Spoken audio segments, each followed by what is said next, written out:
I just pull up in my coupe. I might just fuck on your boo. Look at my hundred stay blue. Oh, yeah. I fuck your bitch at the school. Diving that bitch like the pool. Look at my channel too cool. Now she said she falling in love. She fell in love with the drugs. Hey, I just might make her my boo. She fell in love with the jewel. What's good, YouTube? It's your boy Reem, and I want to tell y'all what I know, what I learned, and what people told me so far about NBA 2K18.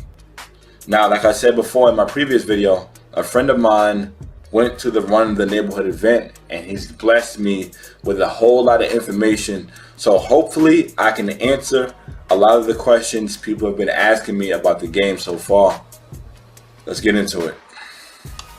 Alright, first things first, the number one topic I've been hearing about, people have been asking me about, is the badges. Kareem, what are the new badges? Kareem, will there be new badges? Listen, as far as I know right now, the current information that I have, there is no new badges as of right now. But some of the badges have been renamed. For example, Dreamlight Up and Under is called Up and Under Specialist. I know, weird, I know, but also, the Grand Badge. The Grand Badge is no longer a part of the game. I mean, in my opinion, some of the Grand Badges are overpowered, like the Sharpshooter Grand Badge. That shit was really overpowered. So, in my opinion, I'm happy they took it out the game because it gave it gave the game an arcadish feel. So, I'm glad that Grand Badge is out of the game. Also, there's a limit to how many badges you can get this year. So, you know, back in NBA 2K17, you know me, y'all know me, all my players, I had all the badges. Well, I had damn near all the badges for all my players. So I had like Brick Wall with my Sharpshooter, Hustle Rebounder with my Lockdown, my 6-foot Lockdown. But this year, yeah, there is a limit to the number of badges, the number of bronze badges you can get this year. I mean, I know a lot of people won't be happy about it. Me personally, when I found out, I was unhappy about it. Oh my God. But you know, it is what it is. But the badges that I can get, those are the badges I will get going forward. But yep, this year you can no longer get every single badge in the game for all of your players. So the play style, the archetype that you select for your players would dictate the number of badges you can get. Another thing people were asking me about was the jump shot creator. Is the jump shot creator back in NBA 2K18? And I'm happy to report, yes, the jump shot creator is back in the game. And it is an unlock on your road to 99, but I'm pretty sure that, I mean, it has to be below overall 90. Like 2K is not going to put something like the jump shot creator anything above 90. So I'm assuming off the top of my head, it'd probably be like in between the 80 to 85 range, maybe even before that. But also you can unlock the jump shot creator online. So, you know, you have to worry about grinding out my career and hoping to get a connection or whatever. This year, you can unlock the jump shot creator online.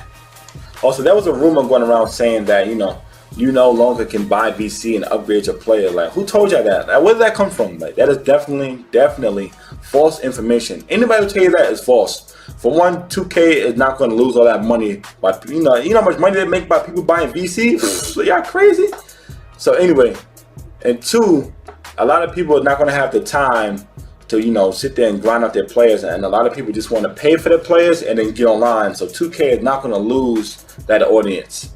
But anyway, you can upgrade your player by buying VC up to an 86.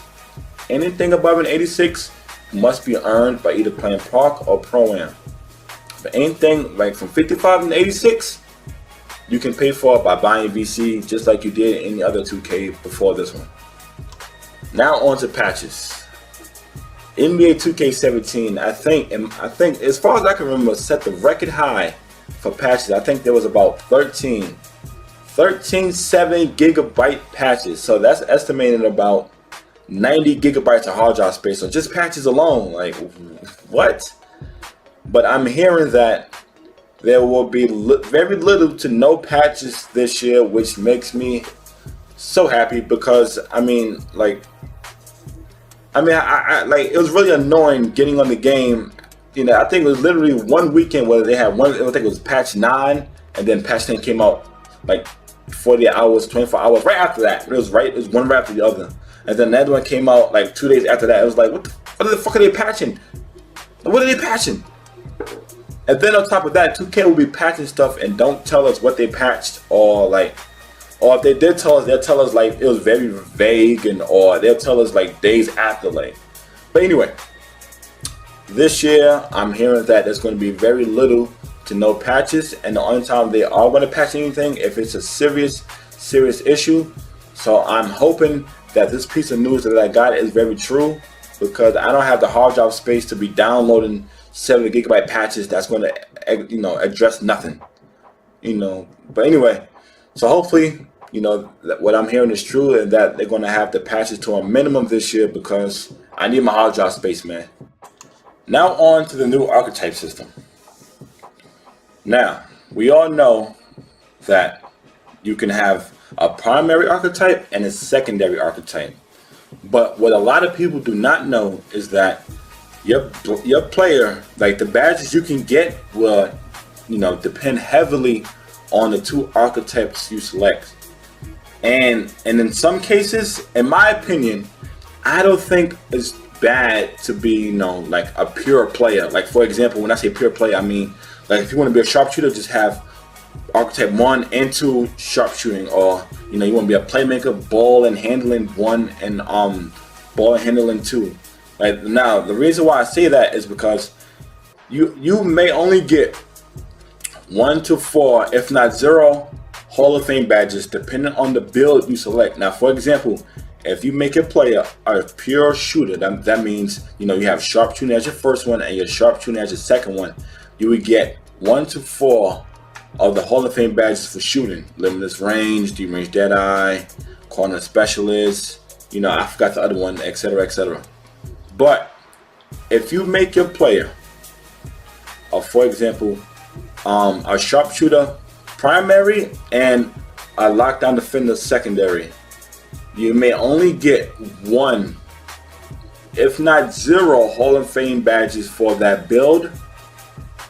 So, like I said, the way that, you know, the way they're doing the archetype system this year, I mean, I you know, I'm not really a fan of it. I mean, I think it's cool. You know, it's gonna be very diverse. I mean, I like it, but, you know, I have my concerns, because, you know, I like to make a lot of players. So now I'm just like, also in addition to the rep system, like the rep system is based solely off your overall, which means if I have one player at 90, but I want to play with another player, I gotta start all the way back from the bottom and build him up. It's like, you know, and from getting from 90 to 99 is going to be like, that's like I heard, from what I'm hearing, that's a long ass grind. Like, so I mean, I don't really know. I'm not really a big fan of the rep system, but I'm going to address that in a separate video. But anyway, back to the archetype system. So your player is going to, the badges you can earn, I mean, everything from your bronze, your silver, your gold, to your Hall of Fame, all the badges that you earn will dictate heavily on the two archetypes that you select. Also, the your stats, your attributes are going to depend heavily on the two, you know, archetypes that you select. I mean, naturally, of course, but, you know, so for example, like I said, if you make a player a pure sharpshooter, your shooting will be max, just like it would be in NBA 2K17. But if you make him a sharpshooter primary and let's say a slasher secondary, like your shooting, it'll go from, I guess, a 94, I'm estimating, to like an 80. Now, mind you, in 2K18, they're no longer using, you know, numbers, so it won't be at the full max, but I mean, it'll be up there, but it won't be, you know, max. I guess it'll go down by 10, but your dunking and everything will go up. So, like I said, in my opinion, I don't think it'll be necessarily a bad thing to be a pure player. I mean, because I think my first player, I'm going to make a pure player. I think I'm going to make a pure shooter. I'm not 100% yet. But, you know, in my opinion, I don't think it'll be a bad thing to be a pure player. Now let me address the shot meter. A lot of people have been asking me about the shot meter and where it's placed and, you know, how it's going to work in NBA 2K18. Now, all the information I'm giving you is information that I've gotten from people who've played the game. A lot of, you know, I know very few people went to the event. They told me personally that the shot meter is no longer at the bottom of your player. It is on the side. But if I said it once, I say it twice. Do not depend on the shot meter. Always look at your player to see when he's releasing the ball. Master the jump shot animation, learn the timing, and then you have much better results when shooting versus if you depended only on the shot meter. All the best shooters in NBA 2K will tell you that look at your player and not at the shot meter. The shot meter is basically just, an estimate of when you release the ball. Only time you should look at the shot meter is to tell you if you got a green release or not. That's the only time I looked at it, or if I'm like shooting a free throw. Outside of that, I don't even use the shot meter anymore. While we're on the subject of shooting, I'm hearing that attributes are going to matter this year. So it's going to be much harder to hit open shots with a player with a poor shooting rating. So if your open shot 3 is a 60, the number I'm hearing from people who've spoken to the developers personally is that you're going to make 25% of your open shots. I'm talking about 3-pointers, mid-range, all of that good stuff. So, which makes sense, because, why? Like in 2K17, there was glass cleaners pulling up from limitless range, and they just hitting corner shots. They're basically playing like stretch bigs and sharpshooters. So it only makes sense for 2K to fix that. 2K18. Now the movement in Mod Park this year, is different. They added the ability to sprint. So which was a really big deal because seeing the size of that map and being able to only run that slow ass run animation that we all know from my park wasn't gonna cut it. At least until you unlock the bike and the skateboard. So I'm happy to report that you can now sprint in my park. Also, speaking of the bike and skateboard, the bike and skateboard are both unlocks on your road to 99. I don't know where exactly they fall, but I can guarantee you that it's in between 90 and 99. It's not going to be before 90 or 99. I know that for a fact. So, also speaking of which, the reputation system in 2K18, you wrap up faster by playing multiple game modes. So for people who only play Park, they won't rep up as fast as those who play Park and Pro-Am. Also, speaking of Pro-Am, not much is really known about Pro-Am as of right now. As far as I've seen, the Pro-Am gym, the whole presentation is very similar to how it is in 2K17. I don't really know too much about it. I haven't heard much about it. A lot of people I've spoken to, a lot of people, didn't tell me much about it. A lot of people don't know too much about it. So as of right now, very little is known about Pro-Am. But I will give y'all more information on Pro-Am when I get it.